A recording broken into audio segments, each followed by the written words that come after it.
someone who doesn't have breasts, someone who can grow, someone whose physique is just like. I think when you say man in my estate, like what I know to be a man is someone who takes care of his family, of his friends, somebody who's protective, caring, and loving, someone who people learn from, someone who is like a mentor to the upcoming generation. It's hard. That's a hard question. It's hard for me to define that. I can't just make a definition for all men. I guess I can make a definition for myself. And if I would say myself, I'm a leader in my own right. I'm a leader of my community. Basically a leader wherever I go. And I set my own standard.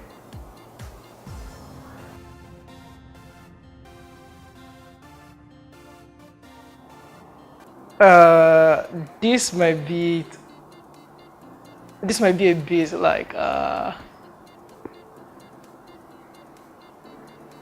like not politically correct, but the fact that around here I have things that things are structured in a way that I've come to expect more of myself because people expect more from me.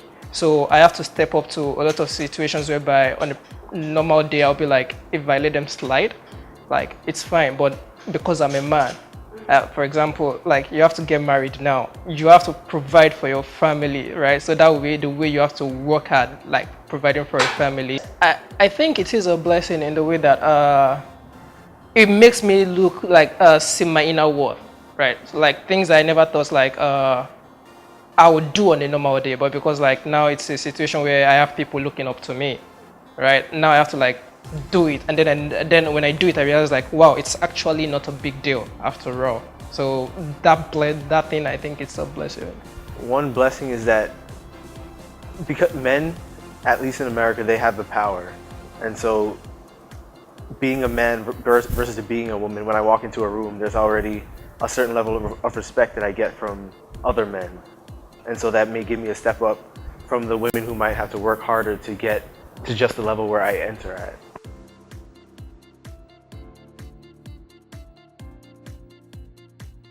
From my personal experience, would have to be society's expectations. What society says what I need to do as a man, or what I need to be as a man. That's the most challenging thing, because if I'm not able to do that, I'm then judged by society. I think it's the expectations that society puts on you. The fact that sometimes you are not well equipped as a man when situations arrive. So let's say a man is growing up and at a very youthful age, he loses his parents. And he will now need to fend for himself from that stage onwards. If he does have siblings or people who depend on him, the expectation is that he is supposed to make sure he gets things right in his life and will be able to take care of those people. So whether he's equipped, whether he's gotten to the stage where he can make it, have enough resources to take care of the people, there is little attention paid to that. But then the expectation is just there that he would be able to do it. And for me, I think that's one of the most challenges. I think the most challenging thing being a man for me is really finding my place. Finding out, how do I help society? What is my role? What is my purpose? How do I create instead of destroy? I think that's my hardest challenge as being a man.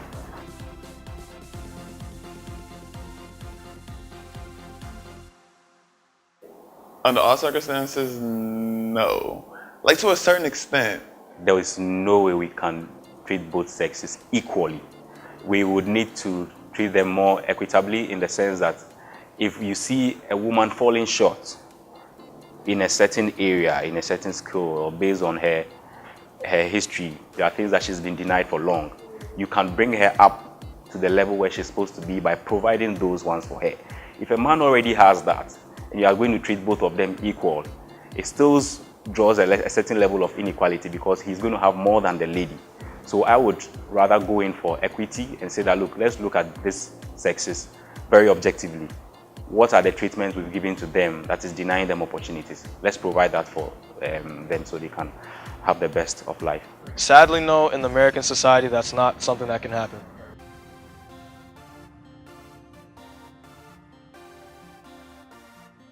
Well, I think the most important one that society should focus on is teaching men that they can express themselves, and that because they show emotion, which is a human trait to do, they shouldn't be ostracized for it. Like if a man cries, another man should be able to come over, comfort him, nurture him, and have that sort of bond that we usually allocate to women to only be able to have.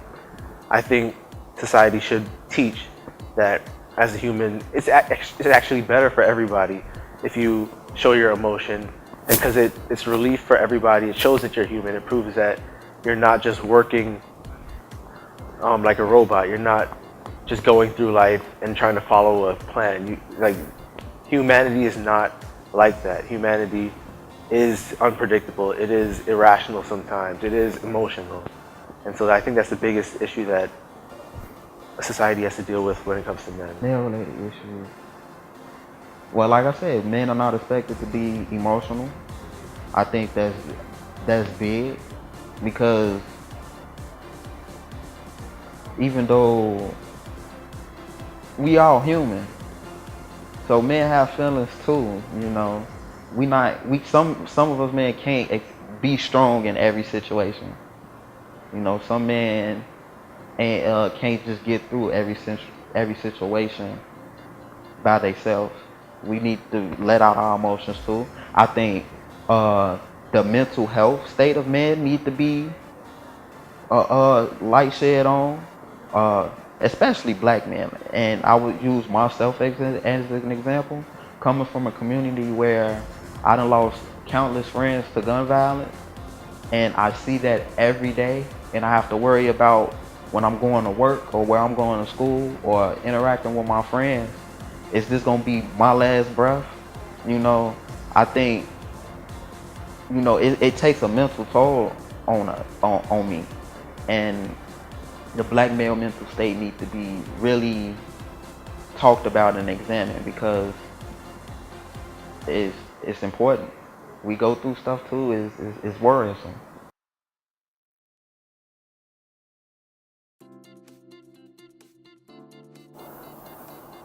Oh.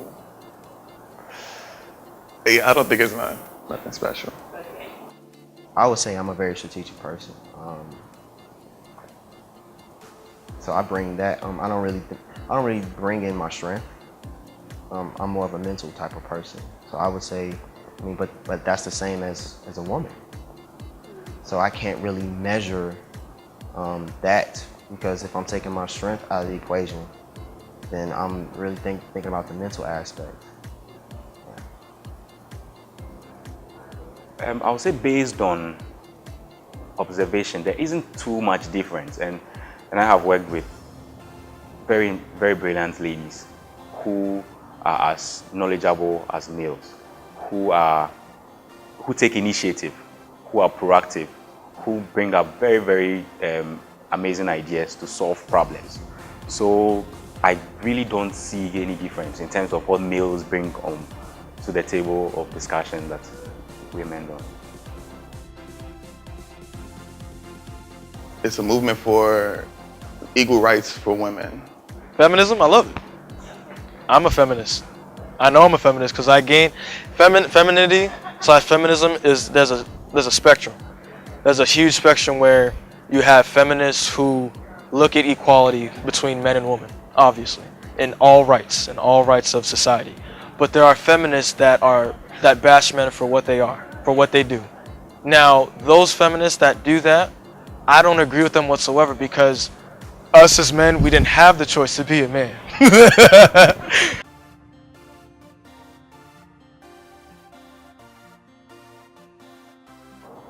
Yes, it has. I'm not sure what feminism is now is what it was meant to be when when it set out. I think when it set out, it was supposed to be like, now that women are almost doing the same thing as men, women should have the same equality, like treat people like it should be like things should not be because of your sex anymore. It should be because of I'm worthy, like I've done things to prove it. But now I think you see women using the fact that I'm a woman for all sorts of flimsy excuse, and like essentially it's become like a weapon, like it's been weaponized. So like feminism is weaponizing gender right now. Yeah, and then it's bringing so a lot of things that people should be talking about. That's when you say like one side is talking like what we're just saying about now. Men have to be like really careful of what you say, because you do want to make sure that what you're saying might not be the truth, but you don't want it to be seen in a part like in a different light. So makes you keep quiet or guard your thoughts, and that is not what I think feminism was meant out to be. I would say no, not necessarily. I feel like women are basically gaining that space, gaining that confidence, just because women have been suppressed for a long time. I wouldn't say so. What would you say about the previous experience of women being boxed for very long? There was no conversation had then. There was no one to speak for them. So obviously, when you push somebody to the wall, it gets to a point where they have to react.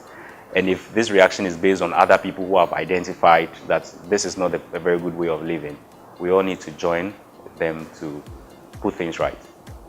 In a way. And I say that because sometimes you have those few who look at it as a way to bash men and feel like all men are not supporting them, and that's not the case.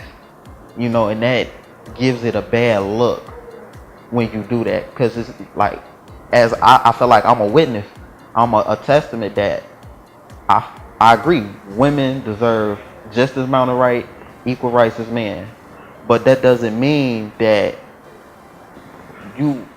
certain women should have the nerve to bash me because I'm a man. So I think that's where the negative come in, that when those women just flat out accuse men of bad and say all men are horrible or all men are bad. No, it's not that.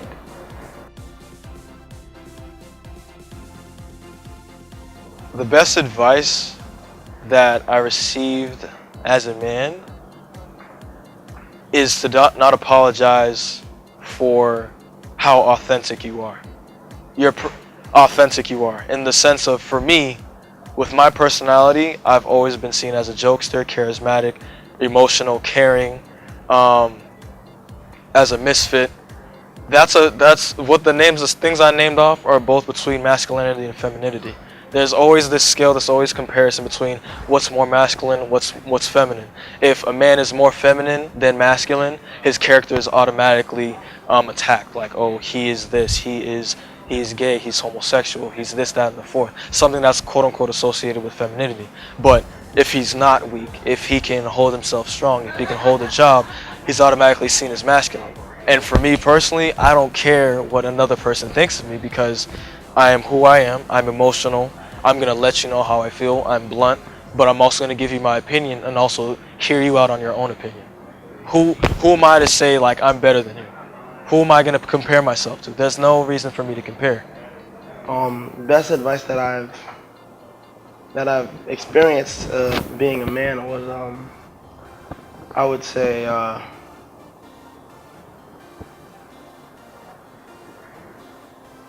dealing with the consequences of your actions, whether good or bad, facing it, standing up to it.